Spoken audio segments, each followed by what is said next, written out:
thank you all for coming on the opening night of Bohemian Voices. And yeah,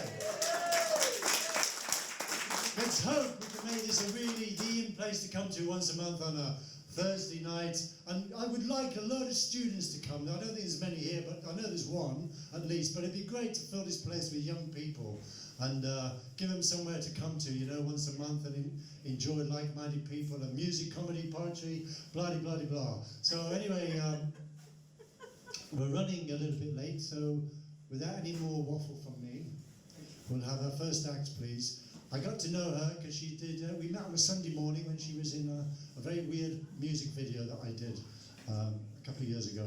She's a great poet. She used to be Worcester's Poet Laureate.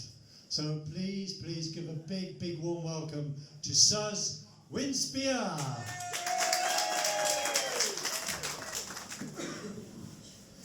Well, isn't this exciting? Being the first performer at the inaugural Bohemian Voices. Started off in London, now it's hit the big time. And I must say, Steve Soden, I first met him in a dungeon. We obviously both gravitate towards dungeon-like interiors. This is called Evil Trees. Evil trees stand at the edge of the pavement, resentfully, patiently hating the humans who long ago brought them, innocent saplings, into the city. And now they are old and bitter, brooding on the humiliation of years, of petrol fumes and fast food stench, fouling and smearing the delicate pores of each spring's bright fresh leaves, of rubbish thrown under nauseated trunks, of graffiti carved into sensitive bark like razor blades cutting into skin, and the despicable acts of incontinent dogs. They watch humanity with loathing, filling their sour arboreal souls, longing for revenge. It comes at closing time. Cold air hits human lungs as, staggering home, a happy drunk, distracted by some random thought, the memory of a shared joke, steps too close to an evil tree. At once it has its prey. From beneath the pavement snakes a root, a strong brown tentacle, which neatly loops an unsteady ankle, pulls suddenly, and a hated human sprawls undignified on the filthy pavement, another fallen casualty in the ancient war between drunks and trees. Looking up into the branches where the sharp twigs crackle, rattling with their spiky laughter as the contortions of twisted wood swarm together to create the image of a spiteful face looking down and cackling.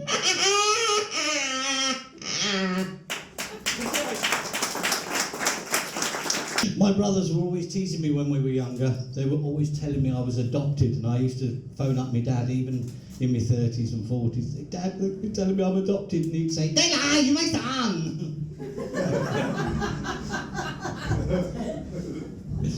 Another silly poem. Try again. That's what they say to do. But if at first you don't succeed, skydiving's not for you.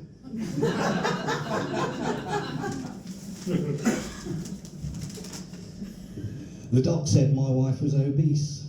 We didn't know what to do. She asked for a second opinion. I said, "You're fucking ugly too."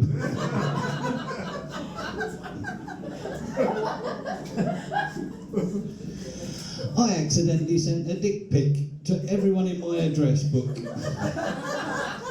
Not only was it embarrassing, but the cost of stamps it took.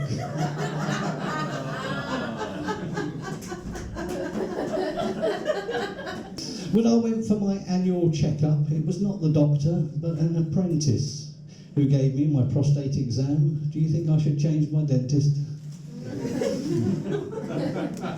I got home last night, my wife was wearing one of those saucy police women outfits, handcuffs the lot. She said, "I'm arresting you for being too good in bed." 2 minutes later, she dropped the charges, lack of evidence. Playing with phrases can be a pleasure. Here's one for which I opted. One man's trash is another man's treasure, but not the best way to tell the kids they're adopted.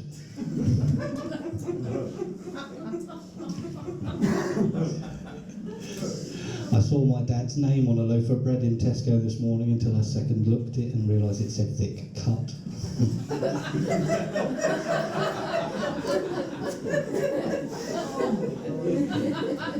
They're all looking at you, Steve, you booked me. Why do you think I'm in the corner? Last one then. I parked in a disabled bay. The traffic warden gave a cough. She said, "What's your disability?" I said, "Tourette's." Fuck off. Thanks for having me. You having a good night? That's good. My name's Tristan Harris. I'm the editor of the Bromsgrove and Droitwich Standard newspaper, and it's a favourite story that happened on the way home from the job. It was a Friday afternoon at Redditch railway station. 2 trains have been cancelled, like we've been seeing this week on the network, and I got on the train. The last seat available was by the toilet, and so I sat down. This woman comes on, tries the toilet door. "Why is that door locked?" I said, "I don't know." I said, "Maybe there's a fare dodger in there. Maybe it's out of order." She said, "Oh, I've been drinking all day." Well, that was my problem. I said, "I'll tell you what then."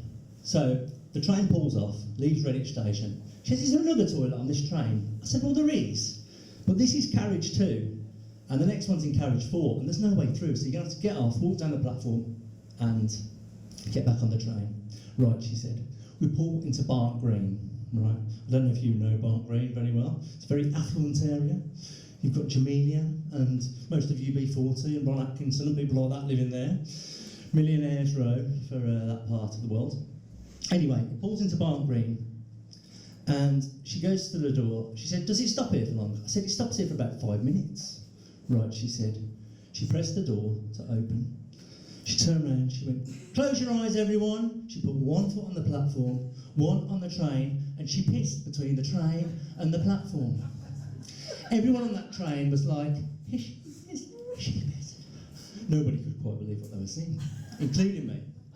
When she'd finished, she brought her leg back in, she dusted herself down, and she sat back down as if nothing had happened. I told a friend of mine, and he said, "How would you combat something like that?"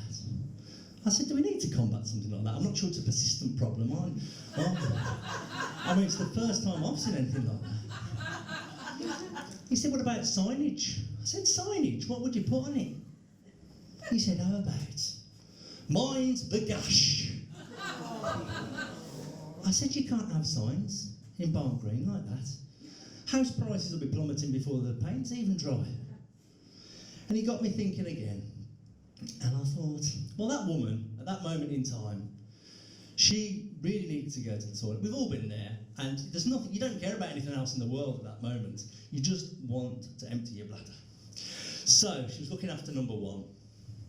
Thankfully there were no number 2s involved, but that's another story.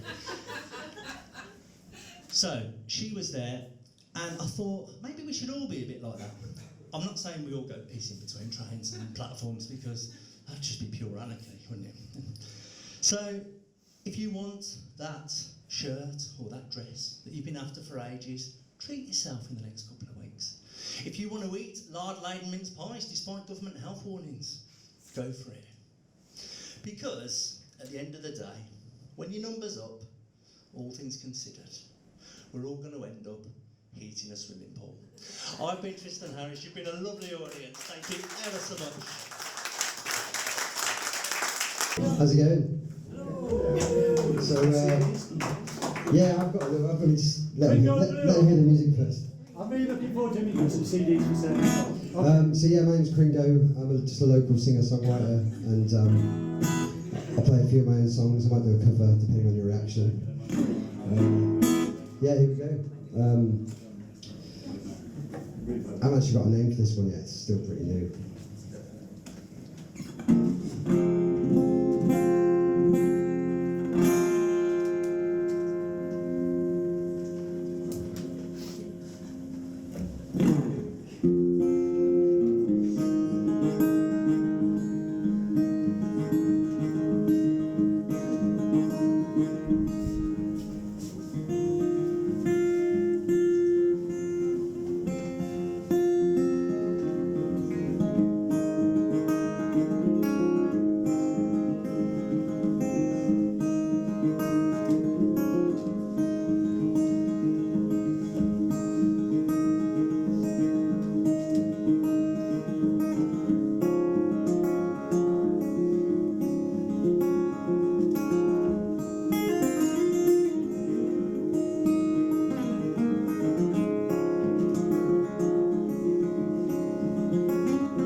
waves. What's under my feet when it hits? What's in my eyes when it rains down on you? I hope that the rain don't follow you.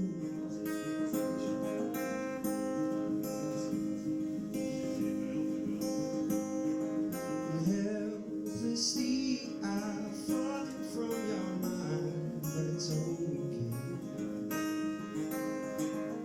Love pushes on, but every time I try, I can't explain. 'Cause when my time's all used up, chasing pavements of that love,